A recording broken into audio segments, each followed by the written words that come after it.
Model भी आ जाएगा, यानी हर चीज उसमें आने वाला है। तो चलिए आज की क्लास को शुरू करते हैं। तो आइए इधर समझने का प्रयास करते हैं। हम लोग मगध के उत्कर्ष के बारे में पढ़ रहे हैं।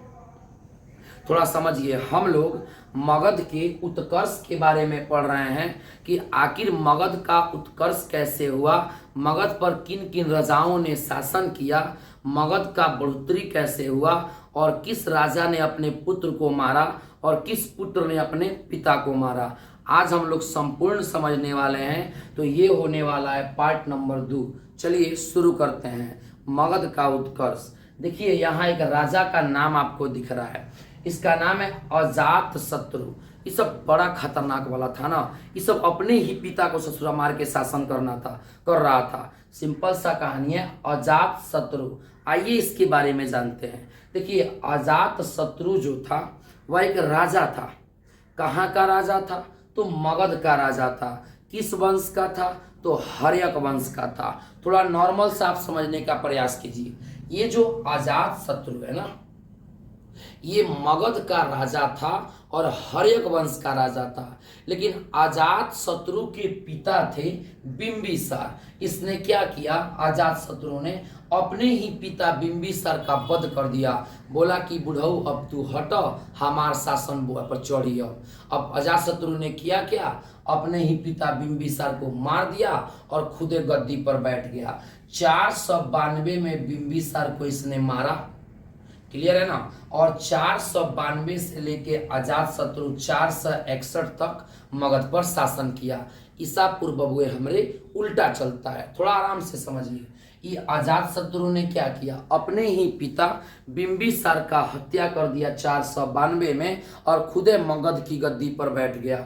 और 492 से 461 तक ये मगध पर शासन किया। लेकिन सिंपल सा कहानी कहा गया है ना, तुम जैसा बोओगे वैसा ही काटोगे, जैसा काम वैसा परिणाम। इसका बेटा हुआ उदयन।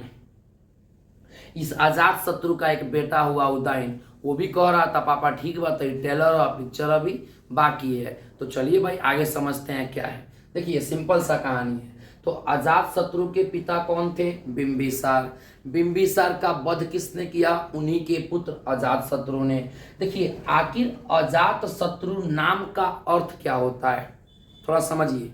ये अजात शत्रु जो है, इसके नाम का अर्थ क्या होता है? अजात शत्रु का मतलब होता है जिसका कोई शत्रु ना हो। अजात शत्रु को हम लोग कणिक भी कहते हैं। और इसी अजात शत्रु के शासन काल में ना पहली बौद्ध संगीति हुई थी। अब ये बौद्ध संगीति क्या है? तो बौद्ध धर्म के प्रचार प्रसार करने के लिए, बौद्ध धर्म को बढ़ावा देने के लिए जगह जगह पर बैठक होता है ना, उसी को बौद्ध संगीति कहते हैं। अभी तक कुल टोटल 4 बौद्ध संगीतियां हो चुकी है और पहला जो बौद्ध संगीति था वह अजात शत्रु के शासन काल में हुआ है। क्लियर है? ओके। देखिए ये अजात शत्रु जो था ना, जब ये मगध का राजा था, थोड़ा अच्छे से समझिए। ये अजात शत्रु जो था ना, जो कि मगध का राजा था, इसने वैशाली पर आक्रमण किया था। और वैशाली पर आक्रमण के दौरान इसने 2 खतरनाक अस्त्रों का प्रयोग किया था। एक का नाम है रथ मुसल और एक का नाम है महाशिला कंटक। उसका फोटो आप लोग यहाँ देख रहे हैं। देखिए सिंपल सा कहानी है। जब अजात शत्रु मगध की गद्दी पर बैठा था, जब अजात शत्रु मगध का राजा था, तो उसने वैशाली पर आक्रमण किया था। और जब अजात शत्रु ने वैशाली पर आक्रमण किया था, तो उस समय उसने 2 अस्त्रों का प्रयोग किया था। एक का नाम था रथ मुसल और एक का नाम था महाशिला कंटक। रथ मुसल और महाशिला कंटक। आपसे बिहार पुलिस एक सवाल पूछेगा कि रथ मुसल और महाशिला कंटक अस्त्रों का प्रयोग किसने किया था? अजात शत्रु ने किया था। किस युद्ध में किया था? वैशाली में आक्रमण के समय किया था। क्लियर है ना? चलिए हम लोग आगे समझते हैं कि अगला मुद्दा क्या है। देखिए इसी अजात शत्रु का एक पुत्र हुआ। कौन हुआ? उदयन हुआ। थोड़ा समझिए, ये ससुरे सब न थे।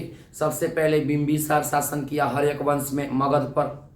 उसके बाद बिंबिसार का बेटा अजात शत्रु किया। अजातशत्रु का बेटा उदयन किया, उदयन का बेटा नागदशक किया। ये बहुत खतरनाक वाला चीज है, आज के राजनीतिक में ये हो तो अच्छी बात नहीं है। तब उसी अजातशत्रु का एक बेटा हुआ उदयन। वो कहानी है ना, जैसी तेरी खाखर पैया वैसी हींग हमारी। तो ये आप लोगों को सोच के नॉर्मल से चलना है, ध्यान रखिए। चलिए, अंधविश्वास पर ज़्यादा भरोसा करने की आवश्यकता नहीं है। महिला तो अंधविश्वास में ज़्यादा भरोसा कर लेती है। पंडित जी आएंगे, हाथ देखेंगे, ठीक है, हाथ देखेंगे, लड़का का कहेंगे ये रेखा तुम्हारा ये कह रहा है, तुमको धन का घटोत्तरी होने वाला है। लड़का क्या बोलेगा, अपना हाथ दिखाइए सीधे। आपको लगता है कि आपको कुछ मिलने वाला है भगवान की तरफ से। औरत है, एक बार पंडित जी कह दे कि बबी तुम्हारा ये रेखा जो है ना, ये रेखा जो तुम्हारा है ना, ये टेढ़ हो गया है, तुम पर शनि का साया पड़ा है, 10 दिन ले उपवास करो। औरत 10 दिन तक उपवास करेगी। ऐसे अंधविश्वास पर भरोसा कीजिएगा तो गलत बात है। अभी उत्तर प्रदेश में आप देखिए, वो जो एक थे, पता नहीं क्या थे, साधु संत, वो दावा कर रहे थे कि भगवान विष्णु के अवतार हैं, कल्कि के अवतार हैं ओके, हम पूजेंगे, आप कल्कि का अवतार हो क्या, ये हम पूजेंगे। लेकिन लोगों के सामने ढीलने की या झूठ बोलने की आवश्यकता नहीं है। आखिर हुआ क्या, उनके सभा में भगदड़ हुआ, कई गो लोग दब के मर गया। ज़्यादा तो औरत मरी, पुरुष तो कमे मरा है। क्या तो पुरुष नहीं जा रहा होगा। बाबा एक राख छीटे कि राख है, तुम लोग उठाओ, जो उठाएगा खूब अमीर हो जाएगा। अब राख उठाने के लिए सारे लोग दौड़ पड़े। अब जो पति नहीं गया होगा, पत्नी का है किसी का चला होगा, हाथ पकड़ चलो कि ना खींच के ले गई होगी। तो सिंपल सा कहानी है, गया बबुआ उधर राखी उठाने और चला गया भगवान के पास। चलिए आते हैं हम लोग यहाँ। तो इस अजातशत्रु का ना एक बेटा हुआ, एक अजातशत्रु का बेटा हुआ उदयन। क्लियर है ना। अब उदयन के बारे में समझिए। देखिए, उदयन के पिता कौन थे, अजातशत्रु। इस अजातशत्रु का हत्या किसने किया, उदयन ने किया 461 में। थोड़ा इस चीज को आप अच्छे से समझिए। अजातशत्रु का ही एक बेटा हुआ उदयन। उदयन के पिता थे अजातशत्रु। उदयन ने भी वही काम किया। अजातशत्रु ने अपने पापा बिंबिसार को मार दिया और उदयन ने अपने पापा अजातशत्रु को मार के मगध की गद्दी पर बैठ गया 461 में। और यही उदयन है जिसने पाटलिपुत्र का स्थापना किया था गंगा और सोन नदी के संगम पर। यानी गंगा और सोन नदी जहां मिलता है ना, उसी पर पाटलिपुत्र का स्थापना किया गया है। किसने किया, हर्यक वंश के राजा उदयन ने किया। देखिए, पहले उदयन का राजधानी जो था वह राजगृह था। पहले उदयन का राजधानी जो था वह राजगृह था, लेकिन बाद में उदयन का राजधानी उसने बदल के पाटलिपुत्र कर लिया। इस उदयन का एक पुत्र हुआ नागदशक। उदयन को पहले से पता था कि नागदशक भी उसको मारेगा। पहले ही हाथ जोड़ लिया, बबुआ तू कहियो, जब कहब तब गद्दी पर से हट जाम, तू बैठ जाइयो, मरियो मत। तो उदयन का भी एक पुत्र हुआ नागदशक। लेकिन ये ससुरा जो था, ये चुट्टा जो था ना, ये अयोग्य था, ये राजा बनने के लायक ही नहीं था। जो उदयन का बेटा है नागदशक, ये राजा बनने के लायक ही नहीं था, अयोग्य था, इसको कुछ नहीं आता था, केवल खा के ऐसे ऐसे बैठ गया आराम से। तो ऐसे बैठने से थोड़े हो जाएगा। इसी नागदशक का एक मंत्री था, थोड़ा समझिए। इसी नागदशक का एक सेनापति था शिशुनाग। इससे नागदशक से शिशुनाग परेशान होकर नागदशक को मार दिया और शिशुनाग ने वहां से मगध पर अपने वंश का शुरुआत किया। उम्मीद है कि वीडियो आपको अच्छा लगा होगा।